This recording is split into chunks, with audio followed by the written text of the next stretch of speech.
Hi, and welcome to another episode of Upward Trajectory. Today, I'm so happy to be joined by DK Warinner. Thank you so much, DK, for joining us. Thank you, Jennifer. It's a pleasure to be here. And DK runs his own podcast, The Center of Calmness, and I was very happy to be able to be on that show, and it was a great experience. And then DK and I were talking, and he's got his own story to share. And I'd love for you to kind of just jump into that and share with everyone, DK, if you would. Sure. Thanks, Jennifer. And it was such a pleasure to have you on the Center of Calmness, where we talked a lot about gratitude and the gratitude tree. So that was completely awesome and very beneficial for my audience. So my story, if you want to talk about my transformational story, and I'll just go through the background that actually got me to a Center of Calmness that empowered me to actually start the show Center of Calmness, which has been a very long journey to this point. But it started all the way back when I was only age 2. Oh, I was wow. in a relatively serious, as a 2-year-old, a relatively serious accident that triggered a chronic anxiety problem that I had.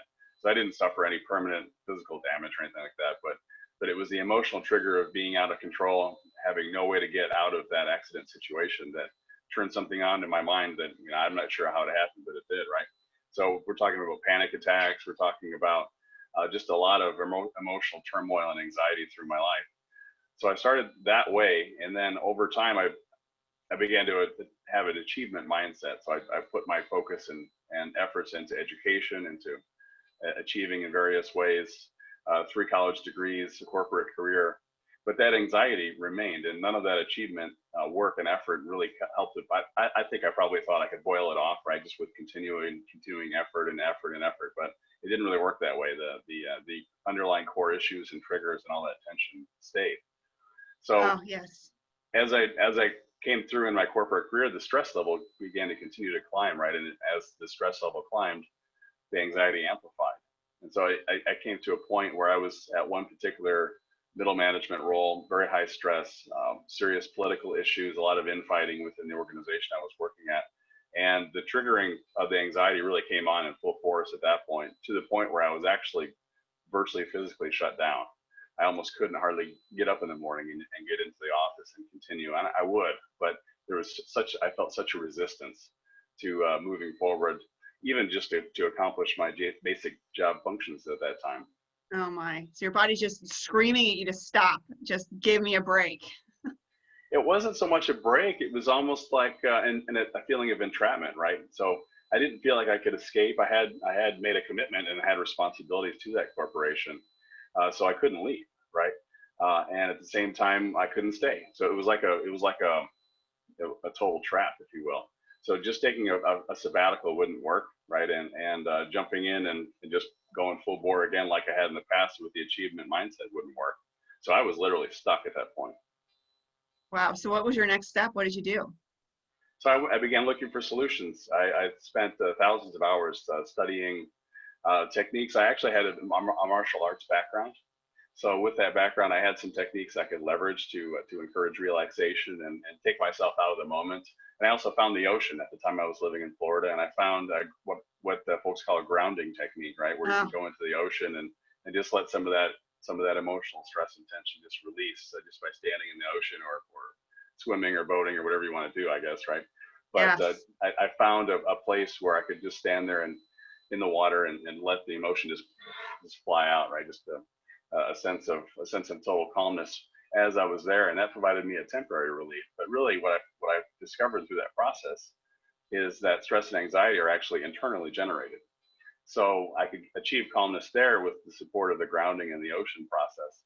But as soon as I returned into the stressful environment, the stress returned, and then I would have to come back to the ocean and go through a process of releasing and then stressing and then releasing and stressing. And that was the first step. But I went on from there to continue striving and learning and training, if you will, continuing to spend a lot of hours and time and resources to find a solution that would be more permanent. And I also eventually did leave that corporation and change my work environment as well, and began to really question, well, what held me at the corporation? What were my motivators, and why did I feel trapped in that scenario? And there was a trap there of the career that I thought that I was pursuing. And that career was within that corporation. I was actually brought in at the head office and had developed a lot of contacts and relationships, and I didn't want to disappoint. So there's a big reputation and perhaps an ego element there. So I began to unwind a lot of those underlying issues through a series of assignments that I began to work after that point. And that helped the part of, the first side of the trap, which was that I was forced to be at this place and had no choice but to continue working my way forward into this progressively more stressful scenario. But then the rest of it was I needed the techniques to actually clear the anxiety and stress out of my life. So I began to leverage more and more of the martial arts. I learned a lot about meditation, leveraged the support of several additional mentors, some that were getting into the energy components, kind of the underlying drivers of what's going on in not just the body, but also the mind. And so I began investigating those techniques and eventually put all of that together into a system. I call it the DK method. It's a system that within just a few minutes, one can clear a stress and tension out of that situation that you're in, and then move forward. And then what's nice about that, I found that the second hidden secret that I identified is that when you are able to clear that anxiety and stress, then when you come to that same situation again, you're actually at a much better place. The level of anxiety, stress, and tension is lower, and then your ability to clear it is much better. And so it's a progressively eliminating process at that point, a virtuous cycle rather than a cascading failure, if you will. Wow. Now, is that something you can walk us through in a remedial way of how people can maybe, implement this in starting out, or maybe in a stressful situation, some tips that they can do? Yeah, absolutely. I could share I can share 3 tips right now if you wish, That'd be great. To take someone from stressed out and not knowing where to turn to being relaxed and clear and much more able to move forward. Absolutely. I see a lot of hands raised, including mine. We want to learn. Please. Okay. All right. Enlighten us. All right. Well, I'll give you the top 3. Of course, the full method takes a bit more training, and I want to invite folks to join me for that. But right here, right now, let's share 3 techniques. The first is just to take oneself out of the moment, where this is part of the key, right? Is that stress tends to encourage our attention onto the stress, right? So if you're saying, "Oh, I'm stressed out," let's say if you're going to take, well, give me an example in your life or in someone in your audience that you've been speaking with lately, where they're unusually stressed. That'll help you start. Well, just COVID. I mean, people, just the unknowns right now. We're getting into this, all these people have been saying, these experts have been saying it's going to get worse when it compounds with the regular, seasonal flu.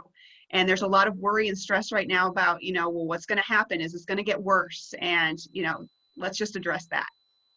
Gotcha. So that worry about COVID and then the flu coming over the top of it and perhaps potentially having both issues at the same time is certainly a huge concern. So would that individual be concerned about themselves or someone that they care about, perhaps a child or a family member? I would say both. I think that, a lot of people have elderly, parents or loved ones that they are especially worried about right now. Gotcha. Okay. Well, what I would say in that scenario is that most folks, when they're really stressed about that, they're in the moment of not knowing what to do. Actually, it relates back to my scenario where I felt out of control, right? We're definitely not in control of COVID. The virus could be anywhere, and then the flu's coming on, and we don't know what that epidemic, which happens almost every year, is going to look like. So the first step of my method would be to take oneself out of that stress thinking, right? So at first you're thinking, oh, I don't know what to do, right? I've got all this COVID's going on. I'm worried for myself and my friends and family, and I'm worried for the folks at my school or wherever you're connected with. But at first, just take yourself out of the moment. Don't focus on the stress and the worry in that situation that you have no control over, but back away, kind of take what I would call a third-party perspective and just say, okay, right here, right now, I'm just here. Just be mindful and present in the present moment. And then begin the first technique that I have, which is just to relax from a muscular and energetic standpoint, right? Just stand or sit somewhere or lie down if you wouldn't fall asleep in the process, and just relax the muscles, right? The muscles and the circulation. I'm actually performing this right now as we're standing here. Just relax the muscles, right? Which is just a physical relaxation. Most people know how to do this to some extent, but very few take the time, right? So just take in a moment, just enter a space where you're just going to say, well, for now, I'm just going to relax for this very second. All of my problems and worries I can take on later, but right now, just enter a space of just relaxation muscularly, right? And then the second technique that I teach with this is to apply a specific emotional relaxation. And I encourage folks to take their hands and actually put them on their belly button. And that helps to draw your mind's focus to that area of the body, right? And so then what I encourage folks to do is put your mind's focus right behind your hands, and there's an emotional center there. And first feel the emotional waves that are present, and there'll be a lot of turmoil if you're really worried about COVID or anything else. You'll feel that turmoil, but you can then apply your mind's focus to relax and just provide calm specific to that area, that emotional center. There's actually a lot of neurons there. There's a second brain, if you will, sitting right there in your abdomen. The gut-brain connection, absolutely. The gut brain, and this technique actually addresses the gut brain and says, just calm down, right? Just take that. Say if you're all worried about COVID and you're all worked up and you can feel the palpitations and all of the tension flowing through your body, that would be like a red emotional state. And there are others, of course. And what we do is we take that red state, and through the mind's intention and focus specific to the gut brain, we bring that color down, red to yellow to green, and just provide a calmness, emotional calmness. And that would be the second step. So you have the muscular relaxation, and then you have this emotional relaxation. Those two by themselves are huge, and they can shift somebody from totally freaked out to relatively calm and clear very quickly. Okay, so this isn't something I've heard before, the colors. You just mentioned the colors, down from red down to blue and green. So what's the significance of the colors? The colors help the mind to focus and give it a direction, right? It's one thing to tell someone to relax. If they don't know how to relax, it's difficult to do. But the colors are a way of progressing the mind. First, the key is to set the right color. So if you're calm and relatively placid and neutral and feeling like you're almost like a still pond, and there's really nothing going on emotionally at the moment, there's no point in setting a red color for that and trying to drive additional calmness, although it's possible to do so. So the first step with the colors is to set the right color for your actual emotional state. So if you're freaked out about COVID, that's definitely a red. If perhaps you're driven to move forward on something and your emotions are definitely charged, but they're not disturbed, they're not scattered, right? And they're not self-amplifying and increasing all this stress, that would be kind of like a yellow state. And then if you're generally at peace, say you've just come out of a Zen meditation or something like that, that would be a green color. And then what we do is we take that color from wherever it truly is and drive it down into a calmer color. So even if you're at a green, you can drive down to like a blue, or perhaps if you have actually I was working with a client the other day that had a purple color that she preferred. And so we would go through the blue color from green to blue to purple, which was her home state. Very interesting. Yeah, it makes sense because my calmest color is like a turquoise, like a greenish blue. And I love that color. It's like the ocean, right? Like the Caribbean Sea where you can find it. And it's just so beautiful and calming to me that I never knew what it was about that, but that makes a lot of sense when you'd explain the colors like that. So for you, you'd be targeting that turquoise. I often do. Any chance I get, I bring that turquoise into my life. I always gravitate towards that in decorating. Right, absolutely, right. It's huge, and obviously I'm a big fan of the ocean as well because it was a key part of my solution process. And by the way, I'd summarize that quickly, but that took decades to accomplish. I spent a lot of time just managing and working to just to keep that anxiety and stress pain down, right, from a management standpoint. And that'll work for a time. You can take yourself out of a super stressful situation and work through that, but it's painful and it doesn't really address the underlying issues. Whereas the relaxation technique and the rest of the method that I teach works to progressively actually eliminate it. So one day, as I began to work through this process, one day I woke up and I noticed I didn't have any chronic anxiety. So it's huge that once I was able to perceive and receive that shift in myself, it was completely huge and a very freeing moment for me. Okay, so we've gotten down to our color. So what's after that step? Yeah, so the third thing I can share today from a relaxation standpoint is once we've got the emotional color down to the turquoise in your case, then we shift actually back up to the mind, right, and put our focus up here and apply the same technique, if you will. We use the same colors, but now we're looking at our thought process. The emotional process we address from the gut brain, but from the cerebral aspect, now it's the thoughts. And if you have like heavily scattered thoughts, if your mind is everywhere and working to try to multitask and grab this and grab that would be a red thought state. If your mind is fully engaged on solving a specific problem or two, heading in one direction, but there's a lot of energy and a lot of consumption of energy to work the mind, if you will, as if it were a muscle, headed a certain direction, that would be a yellow. And if you're generally calm and at peace and just taking everything in, that would be a green. And then we work the same focus. We focus up here instead of down here at the emotional center. We focus up here at the head center. And here, the process that I teach is to just take those thoughts, which are all held up by our own energy, if you will, right? So you can imagine almost a constellation of thoughts that are in positions in your mindscape, right? Almost like your mind is the sky, or if you're at the planetarium, you'll see all the patterns, and all of those thoughts are in place there, and they're all held there by our own energy, not anything external. So if you can just imagine all those energetic connections for a while, just releasing, just for a moment, and just relaxing, then all those thoughts, I use a visualization technique where all those thoughts just fall to the ground, actually. So they come from the sky, and by de-energizing all the connections, the thoughts don't leave. You don't lose your memories or anything, but all of those thoughts, I just visualize them fall into the ground. And there's a profound relaxation that occurs when you do that.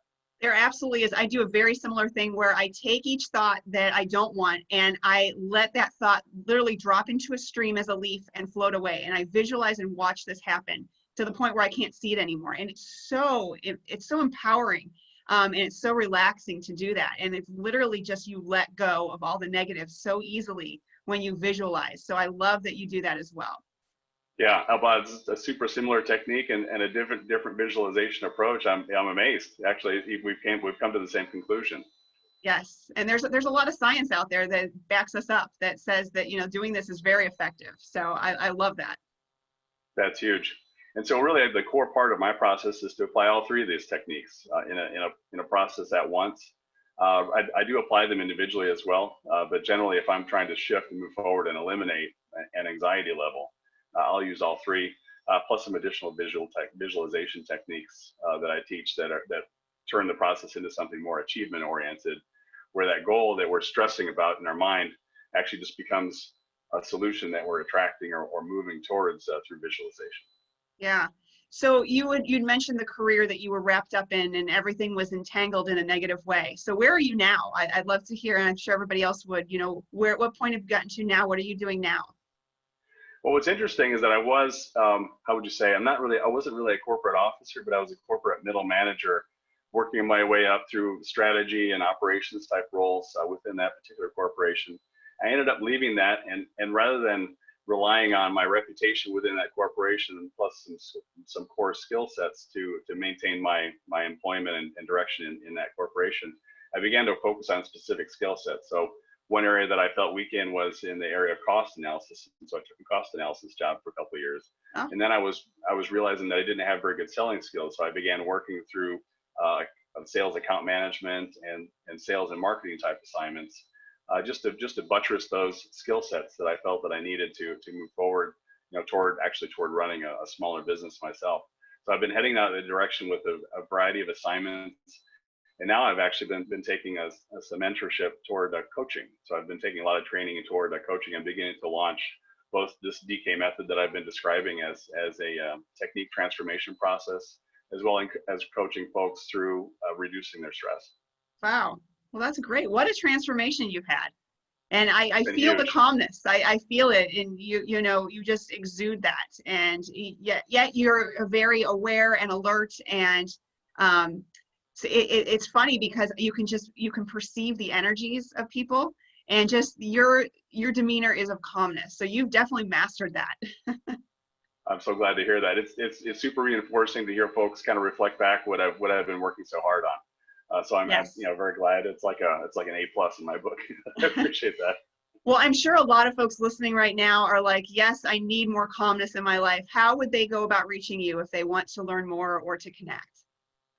I would offer first my email address for direct outreach, and that is relaxmedk@gmail.com. And then I also maintain a Facebook group called the DK Method. That's THEDK Method. And of course, they can look me up on Facebook under my name, DK Warinner, last name spelled WARINNER. And actually, they can find me either on YouTube or at my podcast page, Center of Calmness. Wonderful. Well, I'm sure some people are going to be reaching out for sure. Like I said, you exude calmness and collectiveness and the opposite of stress. So Thank you so much for being on, DK, and for sharing your wisdom. And thank you so much, everyone, for joining us for another episode of Upward Trajectory.